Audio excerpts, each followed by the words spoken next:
வணக்கம் and welcome to Shamu's recipes Tamil. இன்னைக்கு நம்ம ரெசிபி ஸ்பைசியான ரெஸ்டாரண்ட் ஸ்டைல் சில்லி சிக்கன். வீக்கெண்ட்ஸ்ல மோஸ்ட்லி எல்லாருமே நான்வெஜ் தான் செய்வோம். நான்வெஜ்ல எல்லாருக்குமே அதிகமாக பிடிச்சது சிக்கன் தான். சிக்கன் வச்சு நம்ம நிறைய ரெசிபிஸ் பண்ணியிருப்போம். என்னதான் நம்ம வீட்டில் செஞ்சாலும் ரெஸ்டாரண்ட்ஸில் ஹோட்டல்ஸில் சாப்பிட்ற டேஸ்ட் இல்லைன்னு ஃபீல் ஆகும். அதை இன்னைக்கு பிரேக் பண்ணி ரெஸ்டாரண்ட் ஸ்டைலில் இன்ட்ரெஸ்டிங்காக கலர்ஃபுல்லாக ஒரு hot and spicy chilli chicken தான் செய்ய போகிறோம். நீங்கள் நம்ம சேனல் இன்னும் சப்ஸ்கிரைப் பண்ணலன்னா சப்ஸ்கிரைப் பண்ணிக்கோங்க. கூடவே பெல் ஐக்கான் ப்ரெஸ் பண்ணி ஆல் கொடுங்க. இந்த வீடியோ உங்களுக்கு பிடிச்சிருந்தா ஒரு லைக் கொடுங்க. நீங்கள் கொடுக்குற ஒவ்வொரு லைக்ஸும் கமெண்ட்ஸும் எங்களுக்கு இன்னுமே மோட்டிவேட்டடாக இருக்கும். இப்போ வாங்க ரெசிபி செய்ய ஸ்டார்ட் பண்ணிடலாம். இதுக்கு 1/4 கிலோ போன்லெஸ் சிக்கன் எடுத்துக்கோங்க. போன்லெஸ்ஸுமே லெக்கில் போன்லெஸ் வாங்கிக்கோங்க. அதுதான் இந்த ரெசிபிக்கு நல்லாயிருக்கும். இதை வாஷ் பண்ணி எடுத்து வச்சிருங்க. இதுக்கு நான் பெல் பெப்பர்ஸ் எடுத்திருக்கேன், அதாவது ட்ரை கலர் கேப்சிகம். உங்களுக்கு கலர்ஸில் கிடைக்கலன்னா க்ரீன் கேப்சிகம் மட்டும் யூஸ் பண்ணிக்கோங்க. ஏன்னா க்ரீன் கேப்சிகம் எல்லா இடத்துலையுமே கிடைக்கும். கலர்ஃபுல்லாக வேணும்னா பெரிய சூப்பர் மார்க்கெட்ஸில் கிடைக்குது, அதை வாங்கி யூஸ் பண்ணிக்கலாம். இதை வாஷ் பண்ணிட்டு கட் பண்ணி எடுத்துக்கலாம். 1/4 கிலோ சிக்கனுக்கு இது ஒவ்வொன்றிலையுமே பாதி மட்டும் கட் பண்ணி எடுத்தாலே போதும். நீங்க குவான்டிட்டி அதிகமாக செய்கிறீங்கன்னா ஃபுல்லாக யூஸ் பண்ணிக்கோங்க. உங்களுக்கு சிக்கன் ரெசிபிஸ் பிடிக்கும்னா நம்ம சேனல்லே சிக்கன் லெக் 65 எப்படி செய்யறதுன்னு ஒரு வீடியோ அப்லோட் பண்ணியிருக்கோம். வீடியோவோட லிங்க் டிஸ்கிரிப்ஷன் பாக்ஸில் இருக்கு, வேணும்னா செக் பண்ணி பாருங்க. இப்போ ஒரு மிக்சிங் பவுலில் ஒரு முட்டையை உடைச்சு சேர்த்துக்கலாம். கூடவே 1 டீஸ்பூன் மிளகுத்தூள், 1/4 டீஸ்பூன் உப்பு, 1/4 டீஸ்பூன் கரம் மசாலா சேர்த்து நல்லா மிக்ஸ் ஆகிற மாதிரி பீட் பண்ணுங்க. இது கூட நம்ம வாஷ் பண்ணி எடுத்து வச்சிருக்கிற போன்லெஸ் சிக்கனை சேர்த்து கலந்துக்கலாம்.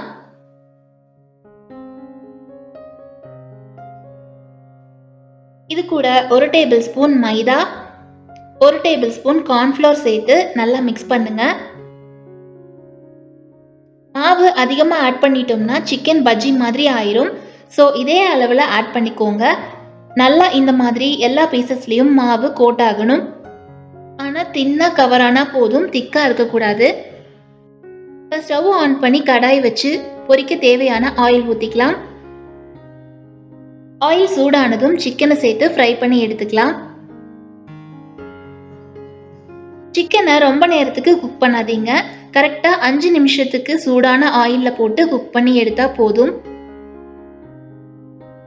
ஆயிலே ரொம்ப கிறிஸ்பியாக வர வரைக்கும் விட்டுட்டோம்னா நம்ம கேப்சிகம் மசாலாவோட சேர்த்து மறுபடியும் குக் பண்ணும்போது ஓவர் குக் ஆன மாதிரி தெரியும். அதனால 5 நிமிஷம் சிக்கனை ஃப்ரை பண்ணிட்டு எடுத்துருங்க. ரொம்ப கலர் வரணும்னு அவசியம் இல்லை. இந்த மாதிரி ஃப்ரை பண்ண சிக்கனை நம்ம சிக்கன் நூடுல்ஸ் எல்லாம் செய்வோம்ல, அதுக்கும் யூஸ் பண்ணிக்கலாம்.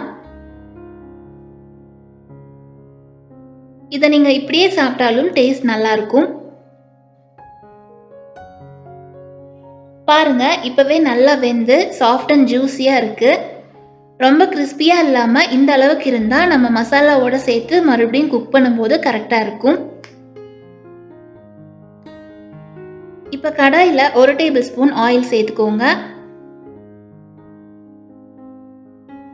இதுல பொடியா நறுக்குன பூண்டும் இஞ்சியும் சேர்த்து சாட்டே பண்ணிக்கலாம்.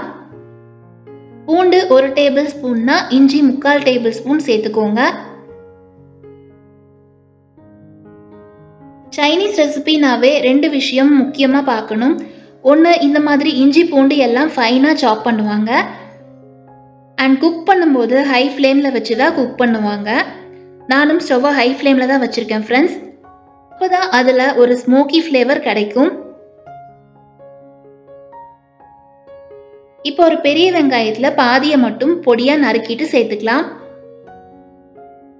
2 நிமிஷத்துக்கு இது குக் பண்ணிட்டு 1/4 டீஸ்பூன் உப்பு, 1/2 டீஸ்பூன் கரம் மசாலா சேர்த்து கலந்து விட்டுக்கலாம். சிக்கன் பொரிக்கும் போதும் நம்ம கரம் மசாலாவும் உப்பும் சேர்த்துருக்கோம்.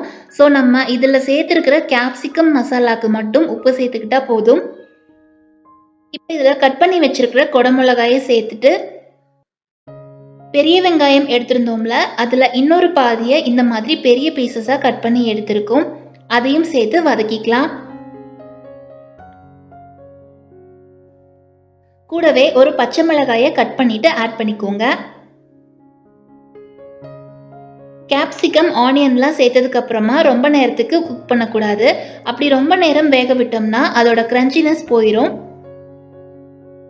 இப்போ இதில் 1 teaspoon red chilli paste add பண்ணிட்டு கூடவே 1 டேபிள் ஸ்பூன் சோயா சாஸ் சேர்த்து நல்லா மிக்ஸ் பண்ணுங்க.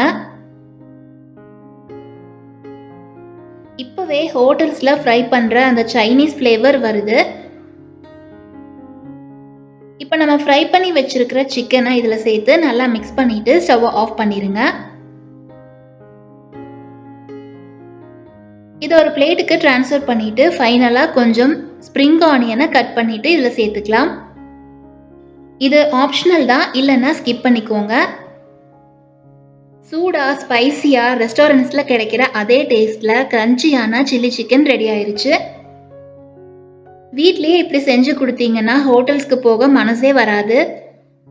நான் சொன்ன மாதிரியே அந்த ஸ்மோக்கி ஃப்ளேவரோட பார்க்கவும் கலர்ஃபுல்லாக கிரன்ச்சியான கேப்சிகமும் சில்லி சிக்கனுக்கு அதிக சுவையை கொடுக்குது. கண்டிப்பாக இந்த ரெசிபியை வீட்டில் செஞ்சு பாருங்கள். ரெசிபி எப்படி இருந்துச்சுன்னு மறக்காமல் கமெண்ட்ஸில் சொல்லுங்கள். இந்த வீடியோ உங்களுக்கு பிடிச்சிருந்தா ஒரு லைக் கொடுங்க. சப்ஸ்கிரைப் பண்ணி சப்போர்ட் பண்ணுங்கள். Thank you all.